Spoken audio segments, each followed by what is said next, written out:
ஒரு வார்த்தை சொல்லும் கர்த்தாவே, என் வாழ்க்கையெல்லாம் செழிப்பாகுமே. ஒரு வார்த்தை சொல்லும் கர்த்தாவே, என் வாழ்க்கையெல்லாம் செழிப்பாகுமே. ஆண்டவராகிய இயேசு கிறிஸ்துவின் இனிதான நாமத்திலே ஒரு வார்த்தை சொல்லும் கர்த்தாவே என்ற தியான நிகழ்ச்சிக்கு உங்களை அன்புடன் வரவேற்கிறோம். கர்த்தர் கிருபையாய் தந்த இந்த நல்ல நாளிலும் மீண்டும் உங்களை கர்த்தருடைய வார்த்தை மூலம் சந்திப்பதிலே மிக்க மகிழ்ச்சி அடைகிறோம். நீங்கள் எல்லாரும் சுகமாக இருக்கிறீர்களா? கர்த்தருடைய கிருபையினாலே நீங்கள் எல்லாரும் சுகமாக இருப்பீர்கள் என்று சொல்லி நாங்கள் நம்புகிறோம். கர்த்தருடைய கிருபையும் சமாதானமும் உங்கள் குடும்பங்களிலே பெருகுவதாக. கடந்த நாளிலே கேள்வி நேரத்தில் கலந்து கொண்டு பதில்களை அனுப்பி கொடுத்த அனைத்து கர்த்தருடைய பிள்ளைகளையும் இயேசு கிறிஸ்துவின் நாமத்திலே வாழ்த்துகிறோம். கர்த்தர் உங்களை ஆசீர்வதிப்பாராக.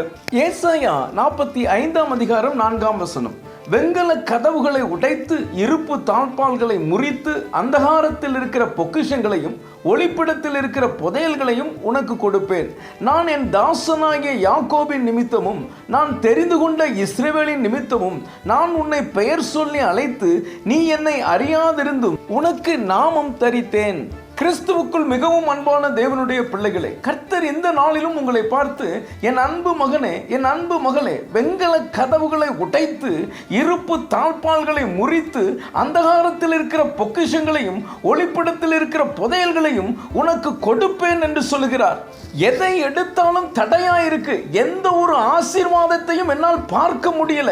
எல்லா கதவுகளும் அடைபட்டு இருக்கு. ஒரு வழியும் கண்ணுக்கு தெரியலன்னு கவலைப்படுறீங்களா? கவலைப்படாதீர்கள். இந்த புது வருஷத்தில் தடைகளை உடைத்து போடுகிறவர், அடைக்கப்பட்ட வாசல்களை திறக்கிறவர் உங்களுக்கு முன்னே போகிறார். வெண்கல கதவுகளால் அடைபட்டு இருப்பு தாழ்பால்களால் பூட்டப்பட்டு உங்களுக்கு மறைவாக ஒளிப்படத்தில் இருக்கும் பொக்கிஷமான ஆசீர்வாதங்கள் உங்களை வந்து சேரும். உங்களுடைய ஆசீர்வாதத்தை எந்த ஒரு மனிதன் அடைத்து போட்டிருந்தாலும், பிசாசின் வல்லமைகள் அடைத்து தடை செய்திருந்தாலும், கர்த்தர் இன்றைக்கு அவைகளை உடைத்து போடுகிறார். வெண்கல கதவுகளும் இருப்பு தாழ்பால்களும் தூள் தூளாக நொறுங்கும். கர்த்தர் உங்களுக்கென்று வைத்திருக்கிற ஆசீர்வாதம் உங்களுக்குத்தான்.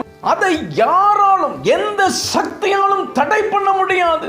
கர்த்தருடைய வார்த்தையை விசுவாசிக்கிறீர்களா? விசுவாசிக்கிறவர்கள் ஆமென் என்று சொல்லுங்கள். நீங்கள் அவரால் தெரிந்து கொள்ளப்பட்ட ஜனம். அவர் உங்களை பெயர் சொல்லி அழைத்திருக்கிறார். நிச்சயம் பெற்றுக்கொள்வீர்கள். சோர்ந்து போகாதிருங்கள். யோசுவா 6ஆம் அதிகாரம் 20ஆம் வசனத்தை நாம் வாசிப்போம். எக்காலங்களை ஊதுகையில் ஜனங்கள் ஆர்ப்பரித்தார்கள். எக்கால சத்தத்தை ஜனங்கள் கேட்டு மகா ஆரவாரத்தோட முழங்குகையில் அலங்கம் இடிந்து விழுந்தது. உடனே ஜனங்கள் அவரவர் தங்களுக்கு நேராக பட்டணத்தில் ஏறி பட்டணத்தை பிடித்து. எனக்கன்பான தேவனுடைய பிள்ளைகளே, இங்கே எரிகோ பட்டணம் இஸ்ரவேல் ஜனங்களுக்கு முன்பாக அடைக்கப்பட்டிருந்தது.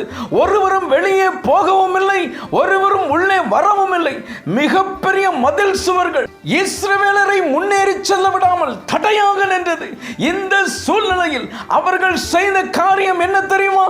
யோசுவாவின் வழிநடத்துதலின்படி அவர்கள் எரிகோ பட்டணத்தை 6 நாளும் ஒவ்வொரு தரமும் 7ஆம் நாளில் 7 தரமும் சுற்றி வந்து எக்காலம் ஊதி ஜனங்கள் மகா ஆரவாரமாய் ஆர்ப்பரித்தார்கள். அவர்கள் தேவனை துதித்து பாடி ஆர்ப்பரிக்கையில் எரிகோவின் மதில்கள் இடிந்து விழுந்தன. அவர்கள் அதை சுதந்திரித்துக் கொண்டார்கள். எனக்கன்பான தேவனுடைய பிள்ளைகளே, உங்களுடைய வாழ்க்கையில் காணப்படும் தடைகள் உடைய வழி வாசல்கள் திறக்க நீங்கள் செய்ய வேண்டிய காரியம் என்ன தெரியுமா?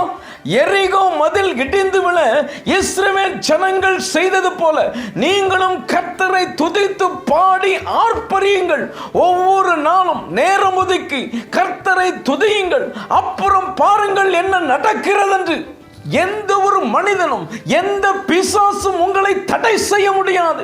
கர்த்தர் உங்களுக்காக இறங்கி வருவார். உங்களுக்கு விரோதமான எல்லா அந்தகாரத்தின் கட்டுகளும் உடைத்தெறியப்படும். நீங்கள் முன்னேறி செல்வீர்கள். அந்தகாரத்திலும் ஒளிப்பிடத்திலும் மறைந்திருக்கிற உங்களுடைய உலக பிரகாரமான ஆசீர்வாதங்களை, ஆவிக்குரிய ஆசீர்வாதங்களை, பொக்கிஷ பொக்கிஷங்களை, புதையல்களை, விலைமதிப்பில்லாத உன்னத ஆசீர்வாதங்களை, வரங்களை, நன்மைகளை கர்த்தர் உங்களுக்கு கொடுப்பார்.